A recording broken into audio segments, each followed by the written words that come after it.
Tourism രംഗത്ത് മഹാകുംഭമേള പഠിപ്പിച്ചത് വലിയ പാഠമെന്ന് കേന്ദ്രമന്ത്രി സുരേഷ് ഗോപി. ഉത്തർപ്രദേശിന്റെ GDP വളർച്ച മോശമെന്ന് പറഞ്ഞവർക്ക് ഇത് ആശ്ചര്യമാകാം. ടൂറിസം കണക്കുകൾ പറയുന്നത് മഹാകുംഭമേള 12 വർഷത്തിലൊരിക്കൽ നടത്തണം എന്നാണ്. ഇതെല്ലാം രാജ്യത്തിന് സമ്പത്തിൽ മുതലായി വന്നു ചേരുമെന്നും സുരേഷ് ഗോപി പറഞ്ഞു.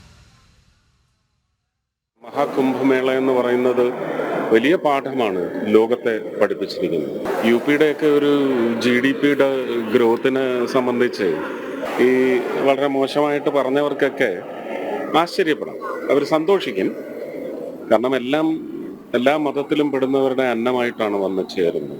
ഇതിൻ്റെ പേരിൽ ഏതാണ്ട് 70 കോടി എന്നാണ് പറയുന്നത്. ടൂറിസത്തിൻ്റെ റീഡിങ്സ് പറയുന്നത് മഹാകുംഭമേള മിക്കവാറും എല്ലാ 12 വർഷം കൂടുമ്പോഴും ഇനി നടക്കും. എല്ലാ വർഷവും ഇതിന് സമാനമായ ഒരു വലിയ തിരക്കും ഒരു ആധ്യാത്മികതയിലോ അല്ലെങ്കിൽ വിശ്വാസത്തിലോ മുങ്ങിയ ഒരു സ്നാനക്രിയ, ഇതെല്ലാം അവിടെ വൻതോതിൽ നടക്കും. അതെല്ലാം രാജ്യത്തിൻ്റെ സമ്പന്നതയിലേക്ക് വന്നു ചേരുന്ന മുതലായിരിക്കും.